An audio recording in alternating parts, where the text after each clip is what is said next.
Hello guys, welcome sa aking walang kwentang channel. So nandito naman tayo para sa panibagong video. Ngayon guys, ay susubukan naman natin ito. Ito ay recording, hindi na ito voice over, no?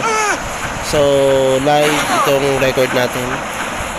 Ngayon guys, ay i-discuss pala natin about doon sa fluorides. Marami kasi nagtatanong sa atin kung ano ba ang magandang fluorides dito sa Wizard.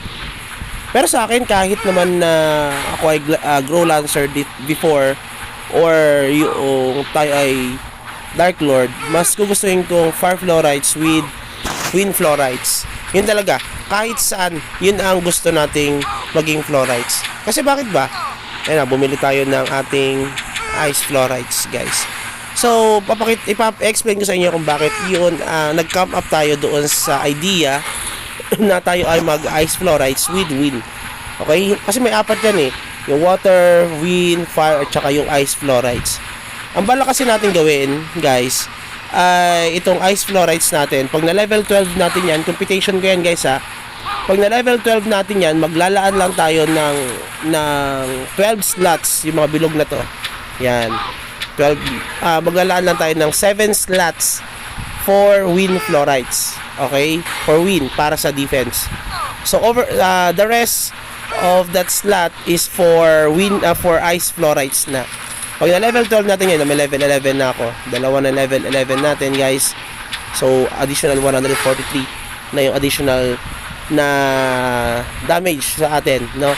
So, dahil doon, guys, kung bakit tayo mag-level 12 dito sa lahat na yan, then magalaan tayo ng 7 slot because of the options given by these fluorides. Dahil nga, ang bigay dito, kukuhain lang natin yung hanggang level 168. Yung when attack, there is a 20% chance of triggering 38% attack bonus damage. Kung mapapansin nyo, meron tayong attack damage dito na 16,226. Okay, na may defense na 12,977. So, meaning to say, once na pumalo yan na 20,000, doon na lang ang computation natin na kasi mabilis naman magpataas ng attack damage. There's a lot of additional or option na pwedeng magkaroon or madagdagan yung ating damage doon sa ating character. So, i-explain natin siya sa susunod yan. Dahil doon, kung tayo ay pumalo ng 20,000 bonus damage, yung damage na talaga natin, yung base damage natin, kapag tayo ina-atake sa PvP ng ating mga kalaban, kasi nga yan ay kung massive clash or kung yan ay 1v1 na usual na ginagawa ng mga players dito, lalo pag agawa ng red boss, dahil nga mabilis ang attack speed ng mga kalaban natin, mas malaki yung chance na mag-trigger itong 20% chance with 34% attack bonus damage. So meaning to say, kung 20,000 yung ating bonus, ang ating base damage, ang 34% ng 20,000 is usually nagre-range, no, estimate lang to, ng almost 7,000 plus. Okay, sa 20,000 damage siya, pero meron tayong nakikita ng mga players na umaabot ng 30,000 na damage. Kung doon mo i-compute yun, yung 30,000 na damage nila, base damage, ang 30,000, ang 34% noon ay pumapalo ng almost 34, ilang ba? 30 ay 15,000, hindi. Mga 8-9,000 bonus damage ang madadagdag doon sa ating character kung yun ay 30,000 plus. Okay, so huwag nyo na pag-computein at masyadong technical yan kasi nga may butal 38% eh. Pero 20% chance lang siya. Hindi tayo kukunin yung Fire Fluorides dahil nga ang bigay lang sa Fire Fluorides ay 7,086 extra damage na madadagdag sa atin. So, compare mo naman, kung tayo ay mataas ang ating attack damage talaga, mas maganda pa rin yung by percent. Di ba? Percent ang madadagdag sa atin. Okay, bakit? Marami kasi nagsasabi na mas maganda daw yung fire. Yes, it is correct. Kung maganda ang fire, lalo kapag ka early game. Okay, kasi mababa yung damage natin eh. Madadagdagan siya ng fixed 7,086.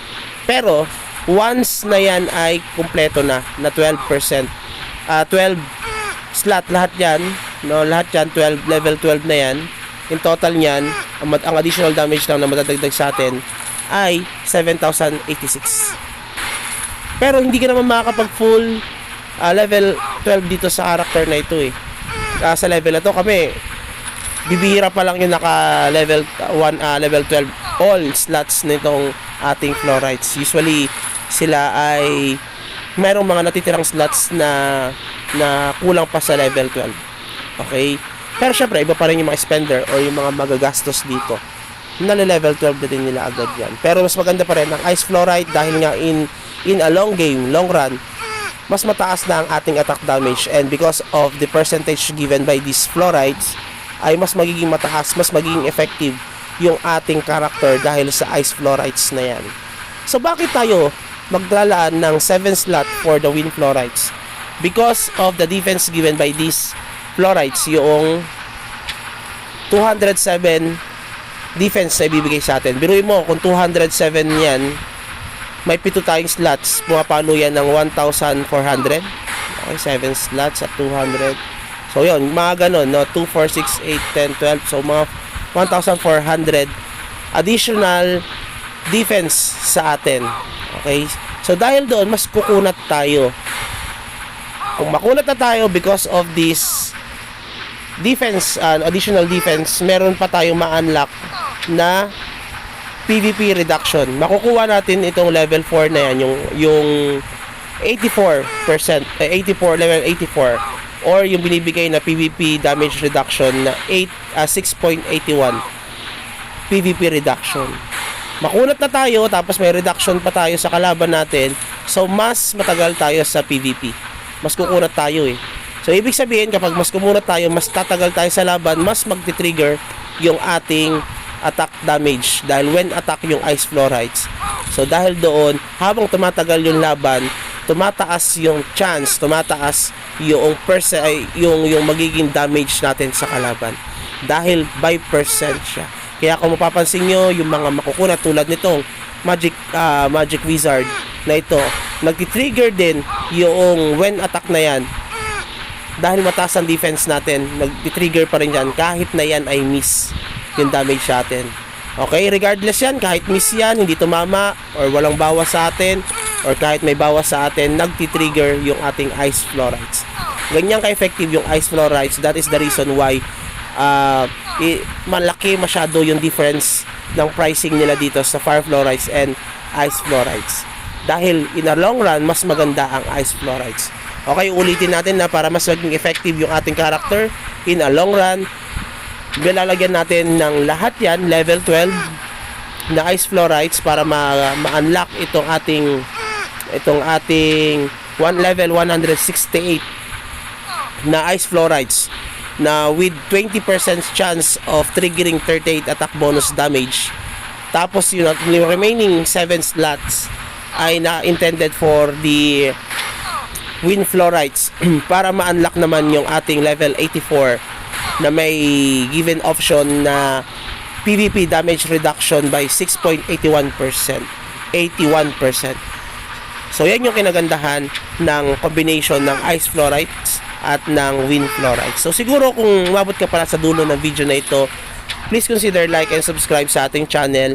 At kung meron kayong idea about dito sa pagpapalakas ng character ko, or if you are not agree with this point of view of mine, siguro pwede nyo naman i-comment yan sa ating comment section sa baba para sa other reference ng ating mga players dito sa MU Monarch, at the same time doon sa mga players sa ibang mga MU servers. Ito sinasabi ko sa inyo ay disclaimer dahil hindi naman ito talaga totally 100% ay effective to all of the class dito sa MU Monarch. Pwedeng effective sa inyo, or pwedeng gusto nyo siya, pwede din naman hindi nyo gusto yung ganong build. Kasi some of the players naman ay syempre magkakaiba naman ng building ng kanilang character, kaya ay mas gusto nila, pinipili nila ay Fire Fluorites dahil nga madalas silang nagpo-farm, or dahil mas gusto nila lagi na naka-AFK. Mas mabilis din magpa-level kahit pa paano sa tingin ko yung naka-Fire Fluorites dahil nga fix yung kanyang attack damage. Dahil nga sa minion, nagtitrigger yung ice na yan when attack. So hindi naman mabilis ang attack speed ng mga minions, 'di ba? Tsaka ng red boss. So medyo mabagal yung triggering point ng ating Ice Fluorites doon. So yun lang siguro, baka medyo mahaba na yung ating video. Please consider like and subscribe sa ating channel, sa Walang Kwentang channel na ito. And yun lang, have a good day, bye bye.